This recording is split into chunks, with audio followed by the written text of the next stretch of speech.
ये जो आप पीछे जल जमाव देख रहे हैं, ये सिर्फ पानी नहीं है, ये हमारे क्षेत्र के विकास के दावों की सच्चाई है। बरसात शुरू होते ही इस सड़क पर जल पानी भर जाता है। इस हम लोग को रोज आना जाना पड़ता है। पीछे में एक मिडिल स्कूल चरगड़िया का है, छोटे छोटे बच्चे जाते हैं पैदल। इस पानी में तो उन बच्चों को बहुत परेशानी होती है। काफ़ी परेशानी है, लोगों को आने जाने में बहुत दिक्कत है। यहाँ बगल एक गाड़ी यहाँ पे पानी लगा हुआ रहता है और गाड़ी बंद हो जाए, इंजन में पानी घुस गया मेरा। अभी बाइक सही करा के लाए, अभी 2500 रुपया लग गया बाइक सही कराने में। यहाँ पे पानी लगा हुआ है, इसका साधन कीजिए। लेकिन मैं पूछना चाहता हूँ, अगर इतना ही विकास हुआ है तो हमारे मोहल्ले में जो समयसर पंचायत अंतर्गत वार्ड नंबर 3 की जो सड़क है, आज भी जल जमाव और गंदगी से क्यों भरी हुई है? 6 महीना भी नहीं हुआ। उस टाइम इसको नाला जो भी व्यवस्था सरकार को होना चाहिए वो करना था। पानी का परेशानी है, आने जाने में तकलीफ होता है, बच्चे लोगों को परेशानी होता है। तो ये जो आप पीछे जल जमाव देख रहे हैं, ये सिर्फ पानी नहीं है, ये हमारे क्षेत्र के विकास के दावों की सच्चाई है। बरसात शुरू होते ही इस सड़क पर जल पानी भर जाता है। स्कूल जाने वाले बच्चे, बुजुर्ग, महिलाएं और आम राहगीर रोजाना इस परेशानी को झेलते हैं। लोग कीचड़ और गंदे पानी से होकर आने जाने को मजबूर हैं।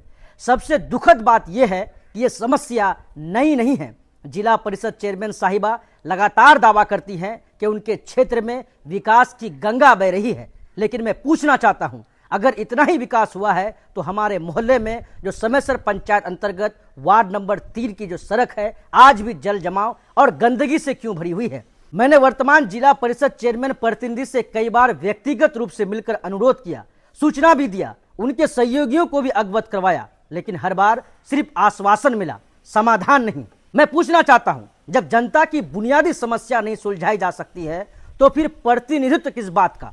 जनता ने जनप्रतिनिधि इसलिए नहीं चुना कि वो सिर्फ कुर्सी संभाले, बल्कि इसलिए चुना कि वो जनता की समस्याओं का समाधान करे। आज मैं प्रशासन और संबंधित जनप्रतिनिधियों को खुली चेतावनी नहीं, बल्कि खुली याद दहानी दे रहा हूं कि यदि शीघ्र इस क्षेत्र में नाला निर्माण और जल निकासी की अस्थायी व्यवस्था नहीं की गई तो स्थानीय जनता के साथ बड़ा जन आंदोलन किया जाएगा। और हमारी लड़ाई किसी व्यक्ति विशेष से नहीं है, हमारी लड़ाई लापरवाही और विकास के झूठे दावों के खिलाफ है। जनता अब चुप नहीं बैठेगी, जनता जवाब भी मांगेगी और हिसाब भी लेगी। इससे काफ़ी परेशानी है, लोगों को आने जाने में बहुत दिक्कत है। यहाँ बगल में मस्जिद है, जामे मस्जिद है, ये गंदा पानी लगा हुआ है। इस पानी को पार करके तब मस्जिद में जाना पड़ता है। ये गंदे पानी के वजह से नमाजी का नमाज नहीं होगा। छोटे छोटे बच्चे हैं, ये कहीं अगर बच्चा अगर फिसल करके अगर गिर गया तो और भी दिक्कत है।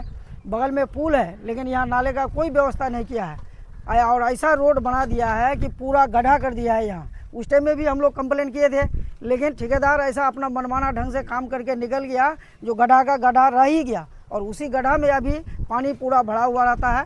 पूरब तरफ दिखाइए, वहाँ देखिए कितना, यहाँ बगल ही में कलभट है और उसे 10 हाथ पश्चिम यहाँ पूरा पानी का जमाव लगा हुआ रहता है। क्या चाह रहे हैं आप लोग? हम लोग चाहते हैं कि यहाँ नाले का निर्माण हो और इसको और तरह से रिपेयरिंग किया जाए, वरना ठेकेदार का पैसा को हेल्डअप किया जाए ताकि हम लोगों को सुविधा मिले। गांव वाले को आने जाने में काफ़ी लोगों को दिक्कत हो रही है, क्योंकि हम लोग को रोज आना जाना पड़ता है।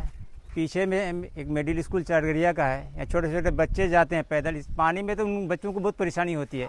बच्चे कभी फिसल के गिर जाते हैं, जख्म हो जाता है।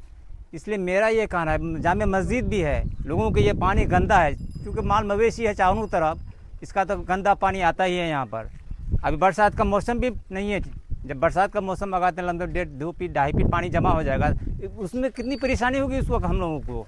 हम ही लोग नहीं है, सारे गाँव नहीं है और दीगर गाँव से लोग इधर से आना चाह चुके। ये मेन रोड है, मेन रोड में तो यहाँ परेशानी होगी। इसलिए मेरा सरकार से गुजारिश है कि रोड निर्माण किया था उससे पहले नाला भी निर्माण होना चाहिए था। अगर नहीं हुआ है तो अब सरकार से मेरा अपील है कि नाला दिया जाए। रोड निर्माण इसी साल हुआ, अभी कितना महीना हुआ है इसका निर्माण? 6 महीना भी नहीं हुआ। तो उस टाइम इसको नाला जो भी व्यवस्था सरकार को होना चाहिए वो करना था, किया नहीं। इसमें कम से कम सिर्फ एक आदमी को परेशानी नहीं है, पीछे जो गांव है कम से कम 500 बस्ती का गांव है, उसमें से 200 बच्चे कम से कम रोज ट्यूशन आते जाते हैं, कम से कम 200। सबको परेशानी है। अभी और बरसात का मौसम आ जाएगा, उसमें क्या होगा ये बच्चों का? सामने मस्जिद, जामे मस्जिद है, नमाज पढ़ने जाते हैं लोग, उसमें दिक्कत है। सबसे बच्चा यहाँ नाला या जो भी सुविधा होना चाहिए या रोड का विकास जो वो किया है ठेकेदार, उसको बुलाया जाए, नाला दिया जाए, नहीं तो उसका इसमें रोका जाए पैसा। क्या नाम हो गया? मेरा नाम है अख्तर आलम। ये गाड़ी यहाँ पे पानी लगा हुआ रहता है और गाड़ी बंद हो जाए, इंजन में पानी घुस गया मेरा। अभी बाइक सही करा के लाए, अभी 2500 रुपया लग गया बाइक सही कराने में। यहाँ पे पानी लगा हुआ है, इसका साधन कीजिए। आप लोग क्या देख रहे हैं, क्या कर रहे हैं आप लोग? क्या चाहते हैं आप हमको यही चाहते हैं कि रोड को सही किया जाए, उसको इसका समाधान किया जाए, इसका पानी निकालने का समाधान कीजिए, नाले का निर्माण किया जाए, नाला बनाया जाए। क्या नाम है आपका? मेरा नाम सागरेत प्रसाद सिंह, यहीं के निवासी हैं? यहीं के निवासी है हम, चरगड़िया के। कौन जगह का मामला है? ये तो बिरनिया चरगड़िया का मामला है। कौन पंचायत? ये समयसर पंचायत, वार्ड नंबर 3। पानी का परेशानी है, आने जाने में तकलीफ होता है, बच्चे लोगों को परेशानी होता है, तो यहाँ नाले का निर्माण किया जाए, काम होना चाहिए। सबको दिक्कत होता है। जामे मस्जिद का भी जाने में परेशानी हो रहा है, तो यहाँ नाले का बहुत जल्दी निर्माण होना चाहिए। परेशानी सबको है, एक ही आदमी को एक ही नहीं है कि यहाँ घर वाले उनको परेशानी हो, आने जाने रास्ते में लोग जाते हैं, पब्लिक आते हैं, बाहर से आते हैं लोग, उनको भी परेशानी हो, भीग के जाना पड़ता है। हर चीज़ का यहाँ इसलिए निर्माण किया जाए नाले का। क्या नाम है आपका? अशफाक आलम।